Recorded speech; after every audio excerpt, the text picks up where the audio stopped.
Yes, villagers. Today we're going to be talking about 4 ways that you know that you need counseling. If you want to find out if your perspective is on the list, you are in the right place. If you're new to this channel, welcome to our village. If you're a returning villager, welcome as well. So, let's get into it. Welcome to Garden of the Mind, where we reduce stress, improve our health and fitness, and improve our financial IQ every episode. We must believe more than we see. Oftentimes people joke about people needing either counseling or therapy.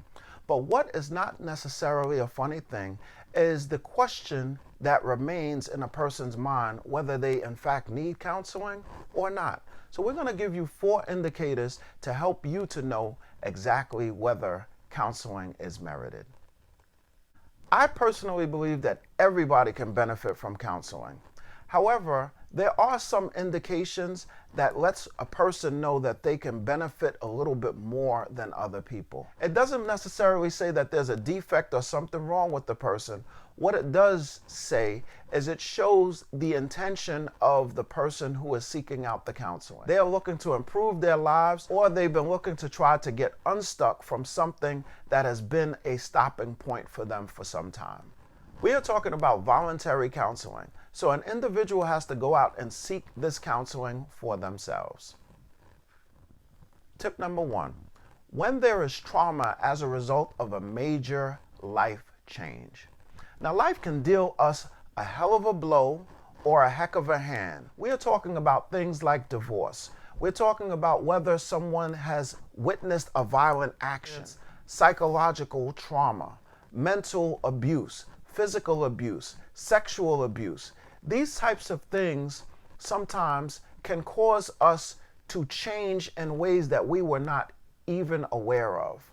I often reference Oprah Winfrey's definition of trauma, which she said that trauma is something that once you experience it, you can no longer look at life the same way that you did before the trauma. So we're talking about things that shake the entire bedrock of your existence and does not allow you to have the same perspective that you had before. Tip number 2, when you don't have control of your mind. Now, we all believe that since our mind is our own, then we have complete control of that mind. Now, our mind is almost like a movie screen, and we usually have the ability to play whatever movie that we would like to. However, there are circumstances that may happen that may have life playing the movie that life wants to play on our screen with our permission or consent.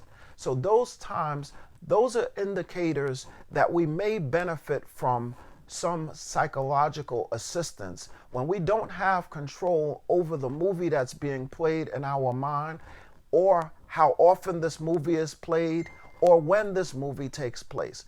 Those are usually pretty good indicators that we need some outside assistance. Tip number 3, when we don't have control of our actions. Now, we know that the mind controls our actions most of the times, not all of the time. There are some times where we can't stop doing certain things. So for example, there are people who cannot stop washing their hands.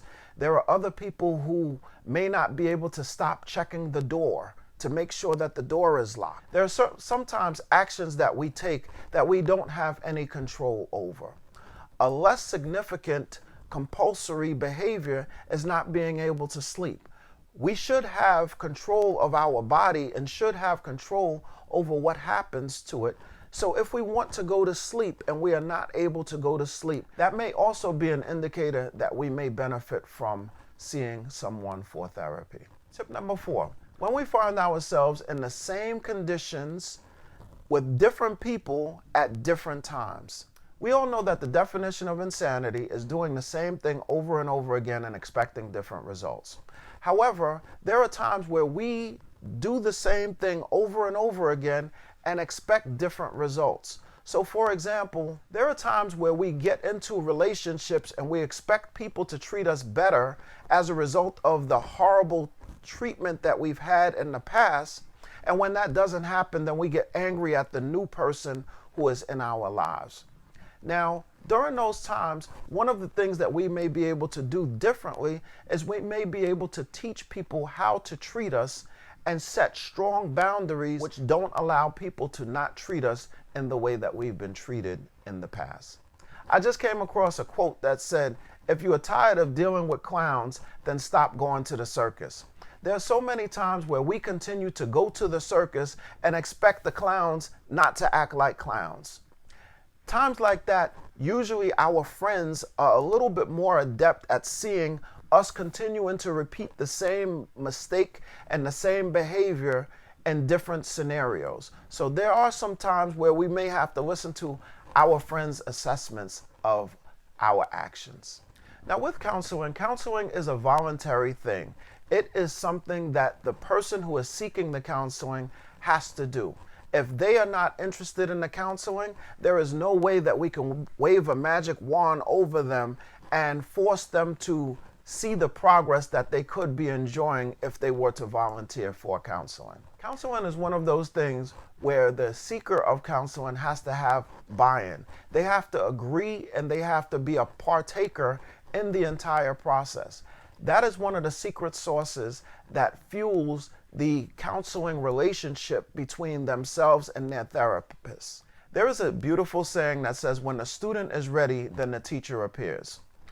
That is exactly what counseling is. Now, people can steer you towards counseling, but only if you feel like you can benefit from counseling do you truly benefit from counseling. So the final decision is your own, and once you decide, then you have to agree to this relationship that's almost like a guide experience. So your therapist or your counselor is like a person who is guiding you because they know the way.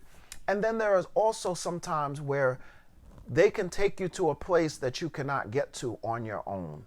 These are the reasons why counseling can be beneficial, but they're only beneficial if the seeker of counseling sees that it's going to be beneficial and is open towards the process of change. If you like this video, please give it a thumbs up. If you like this channel, please subscribe. If you want to know when I post, click on that notification bell. You get that ding on your phone, and you know that a new video is waiting for you.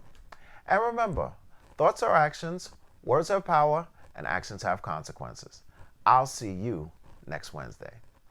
I'll see you then.